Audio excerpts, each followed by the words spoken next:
Welcome back, folks. Today I want to have a look at this. This is the Frankford Arsenal Perfect Seat Hand Primer. It's a hand priming tool that you might have seen me using here on the channel over the last couple months. And today I just want to do a quick overview. It comes in this nice, attractive plastic case that holds it pretty securely.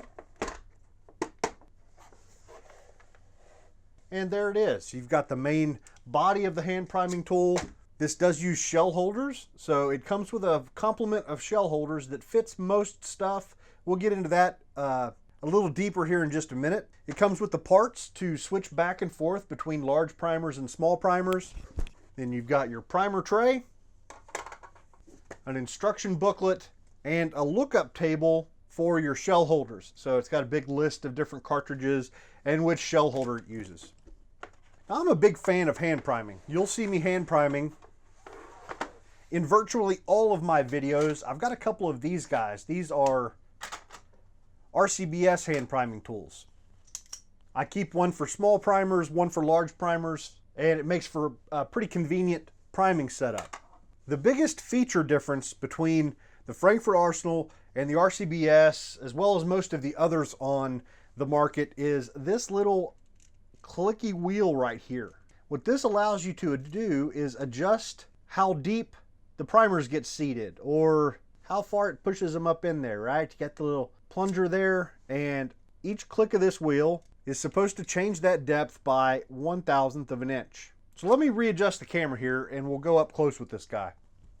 So the first thing I noticed about this guy when I took it out of the package is that it is incredibly heavy. I actually weighed it. This guy is twice as heavy as this guy. This is about 1.5 pounds versus about 3/4 pounds with an RCBS. And it gets that weight from being virtually 100% metal, and big, thick metal as well. The only plastic I've been able to find on this guy is this part around here where the primer tray slides in. Everything else seems like full metal construction. As I mentioned, this guy does use shell holders, and to pop the shell holders in and out, you pull this little thumb thingy down, and then it slides right out. And that's also how this stuff comes out. And back to the package, there's another set of these for large primers. So one large, one small, and that's how you switch between large and small primers. Now the spring in this guy is pretty tight. So when you're trying to push this guy down far enough to get your shell holder in there, it just takes a little bit of practice to get used to it. It's not hard by any means, but it's also not easy because it's kind of serrated there, like you're supposed to be able to just grab with your thumb and pull down, but that doesn't give you enough force. You got to get on top of it, and it doesn't leave a lot of space to get on top of it and also get the shell holder in and out. Like I say, it's not bad. I'm not really complaining, but the first couple of times you go to put a shell holder in and out, it might be a little bit clumsy. The adjustment range of this guy seems pretty huge. Let me see if I can zoom in and get a better picture. So here it is at the lowest setting. The thumb wheel is all the way in this direction, and you'll see that the priming ram doesn't even come up far enough. Like you can still, here we go. Okay, so the priming ram is fully up, and you can actually take a piece of brass, put it into and out of the shell holder, no problem. So you can tell that would be way too low to be useful for anything. Now on the other hand, if we take it all the way up, you'll see that it really protrudes a lot. Far more than you would ever need. And if we put that same piece of brass back in and raise that, it won't come out. So the priming ram is well up inside of the priming pocket of this piece of brass. So that's good. The adjustment, it'll take you way too low and it'll take you way too high, which means it should cover the entire good range. So the kit does come with 12 different shell holders, and it's got some empty pegs here for a couple more. And it's nice. The pegs are labeled, and it's pretty easy to keep track of them. Out of the cartridges I reload, The only one I've found that I definitely do not have the correct shell holder for is 762 by 54R. So let's go ahead and look at the lookup table here. The front, it's got your pistol calibers. It's got 2 pages of rifle calibers and then more on the back. I found the lookup table a little bit disappointing. It is missing a whole lot of stuff. It's got a whole bunch of really obscure crap that nobody shoots, and it's missing a lot of the stuff that I shoot. And I don't consider, I don't know, this is a brand new product, just came out, so something like 6.5 Grendel. It's been around a little while. Sammy approved cartridge, and it's not on here. So a lot of stuff you need to look up the parent case of the cartridge you're looking for, or know another cartridge that uses the same shell holder. You know, like with a 6.5 Creedmoor, we could look up, well, there's 6mm PPC, or let's see if 220 Russian is in here. Yep, 220 Russian. So we would know that that cartridge, it needs the number 12 shell holder. And luckily, the number 12 shell holder does come with the kit. Another one, 6.5 Creedmoor. Not on here. Not even listed. So, you know, in that case, we could go over to 308. There we are. 308 Winchester uses a number 2. And there's our number 2 shell holder. So, lookup table is definitely lacking some popular stuff. All right, let's go ahead and prime some cases. We'll prime, some 223 cases. So back to our lookup. 223 Remington is the number 4 shell holder. There's the number 4. Slip that guy in place, and we're ready to go. The priming tray is, it kind of slides on and off, which is nice. It goes on pretty easy, and you're able to get the cover on without disturbing your primers. That's been one very frustrating part about the RCBS unit. It's held together by this little post in the middle, and whenever you're putting it on there, it likes to flip over some primers while it's going on. And I've managed to break it here. Let's see. Yeah, under there. There we go. Yeah, so that got fell out on me. That's to turn off your flow of primers. So the priming tray, you'll see these little dimples. And if we go back to the RCBS, you'll see that it's got ridges. I found the dimples to be a little bit of a pain in the butt as far as flipping primers when compared to this guy. This guy, you give it a little shake, and most of them generally flip over for you, no problem. So let's start with 20 primers here. And I'll actually flip a couple over so that we need to...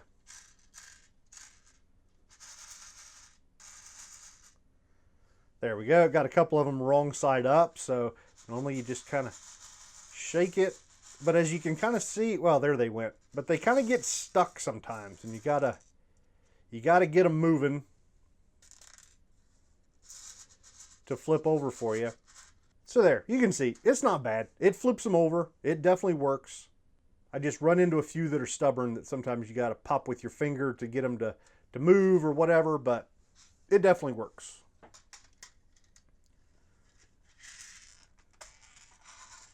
Pop the cover on, and we're ready to rock. So now, our tray full of primers just slides right down into the slot on the top of this guy. We open up the little primer keeper thingy, and we're ready to prime. Now, the problem at this point is we haven't adjusted the primer height yet, and right now it is set at its highest level. This is the part, I don't really have any really good guidance for you about setting this. What I generally end up doing is, I usually don't have it all the way up, but I have it to where it's definitely going to prime them way too much. And the first one, I go ahead and put the primer in by hand, by feel, until I feel it bottom out. And then just kind of check it with my finger like normal. So that's a good looking, nicely installed primer that's at right about the right depth. Then I'll take the adjustment and screw it down to where it's definitely too low. So like, you know, where it's at now, the primed piece of brass will go in and out no problem. So that's definitely too low. And what I'll do is kind of back off the lever a little bit and then slowly work it up a little bit. You'll see once it gets close, whenever you bring it up, the piece of brass will actually move. There you go. Did you see that? So now we're getting a little bit closer, but it's still not all that close. And then I'll start taking it up in like increments of about 5 and feeling how tight it is at the top of the stroke. That might be just a touch too far. Too far down. There we go. So it kind of feels like all the way down. It's up in there really well, so that's about the correct depth. Now what you got to be careful about though is I don't really feel good about using this setting. So like, you know, we pop this piece out, put the next piece in. Now we can just push the handle all the way down, completely bottom it out. So I'm pushing as hard as I can. It's as far in as it'll go. And that's a nicely primed piece of brass. So you could definitely use the tool that way. You could use the adjustment that way. Like every time you go to set up for priming, you just adjust it so that you can bottom it out completely, and it should give you pretty consistent depth, I would think. The thing you've got to be worried about though, especially if you're shooting mixed brass, you would never want to do that if you were shooting mixed range brass or something. And even in this case, this is some Starline 223 brass. I have not used a primer pocket uniformer on these or anything like that. So these have naturally got a little bit of variation in the depth of the primer pocket. So what bottoms out in one piece might not quite bottom out if the next piece is just a little bit deeper. So I really don't feel that good about using an absolute seating depth on brass that I don't know that the depth of the primer pockets are not perfectly uniform. I hope that makes sense. What I've generally been doing with this tool is I get it to where it's just about right, and then what I'll generally do is go up like 8 or 10 more clicks, and then just use this tool exactly like I would have used my RCBS. I go a little bit slower. I feel the primer going into the primer pocket. I feel it bottom out, and then I stop. I don't actually bottom out the tool, because this tool has got a lot of leverage. It feels powerful. Actually, I'll tell you what. So this piece, let's see if we can smush this one. And I'll tell you what. Just in case we set off a primer, I want to get the others out of the way. So here we go. So there it is. That bottomed out completely. This should be way over smushed. It's actually not that bad. It's definitely a little bit below flush, a little bit farther than I would like. Let's go a little bit farther. Yep, that's even more smushed. So this tool is powerful. It has a lot of mechanical advantage. So it can really smush them if you like to do that. But that also makes it pretty simple to just use normal force. Or I guess I should say it makes it pretty easy to use normal force. Let's see if I can do it with one finger. Not quite. It's a 2-finger. Yeah, that guy went in just fine. So it doesn't really feel like you're working that hard to get the primers to go in, and it feels like you've got plenty of power to make the job easy. Now, I will say though that, like I said, this guy weighs twice as much as an RCBS. So a really big job. I mean, it's heavy enough to where the weight could get annoying if you were priming a whole bunch of cases. Now, I think it's time to talk about my biggest problem with this tool. And I've complained about it in a couple of other videos where I've been loading some ammo with this guy. It doesn't feel all that comfortable because, the primers feed down out of the tray and into the top like this. So you really kind of need to keep it tilted in a way so that your primers will keep flowing, of course. And after using the RCBS tool for several years, this is the natural way I want to put it. The RCBS comes into the top here, where the Frankford Arsenal is 90 degrees off of that. So if the Frankford Arsenal had the primer feeding into this side, I would absolutely love it. But that little bit of kind of wrist cock that you need to have to keep it feeding primers is a little bit annoying. I'm slowly getting more and more used to it. And I think maybe if I didn't have the history with the RCBS tool, it wouldn't seem so much of a problem. but it's annoying to me. And even something small like, you know, the primer stop, the little gray thingy that stops the primers from flowing, if it was on this side instead of this side, it would allow, you see how I've got a couple primers that are stuck behind it right now, and I've got to tilt it far enough and give it a little jiggle so that they'll keep moving. If this guy was over on this side, you know, a more comfortable position, like maybe like this, that's enough, you know, for the primers to flow, but that gets in the way and makes it a little bit of a pain in the butt. Now, one really good thing is I've found it very rare for a primer to get sideways on you. The channel or whatever, you know, that feeds the primers is pretty deep and it's tight. So there's not a lot of room for those primers to get crooked on you. That's one of the biggest problems with the RCBS.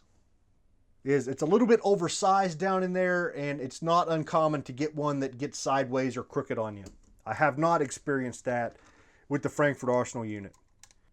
The other big pain in the butt about kind of this position that you need to keep it in is, you know, you're feeding the brass from the bottom, and you kind of have to keep a finger on it. It's almost a two-handed tool, because as soon as you let go of the brass, like, okay, we put the primer in, and then you let go of it, it's wanting to fall out of the shell holder. So it's normally put it up in there and keep a finger on it, prime it, and then pull it out. Now, at least here with the RCBS, this is the universal RCBS. RCBS has two different hand priming tools. This is the universal one, and they also have another one that uses shell holders. With the universal here, the shell holder is captive. So it goes into these, you know, spring-loaded jaws and is held in place, like very securely.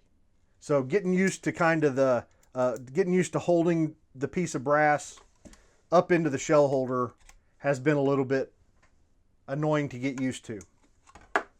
But the main reason why this is a great unit, well, for one thing, it's inexpensive. Let me look at the price. Yeah, so on Amazon, this kit is running $59.99, but I think that's a little bit high. Let me look at. Yeah, whatever. I think $50 to $60 is the normal price range for this guy. I'll look it up in multiple places. I'll have links down in the description. So, you know, check your prices. And that's a little bit cheaper than the RCBS unit, at least the universal unit that I've been using. Being able to adjust the depth is a big deal, because that is a problem that I've had with the RCBS unit. It's actually the one that I use for large primers.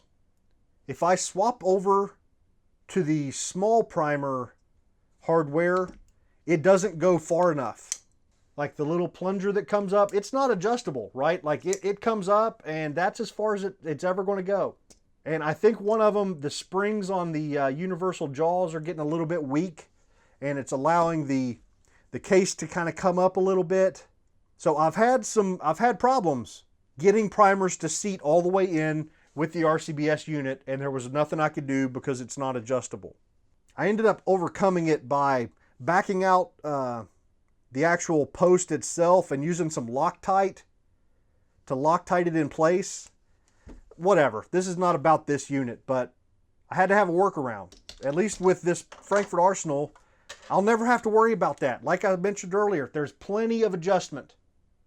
It can go way too high and way too low. So no matter what situation I run into, I'm going to be able to adjust this guy to get the right seating depth. I hate the fact that it uses shell holders. I've gotten used to having a universal one where things are easy, and the shell holders are a pain in the butt. Like I mentioned, they cover pretty much everything I load except for 7.62 by 54R. So I can't complain too much, but if you're shooting something weird, you'll definitely want to look it up and make sure that you've got the right shell holder. Now, these are proprietary shell holders. These are not the same shell holders that you use in a press. These are a lot like the Lee hand primer shell holders, and I'm not sure whether they are interchangeable.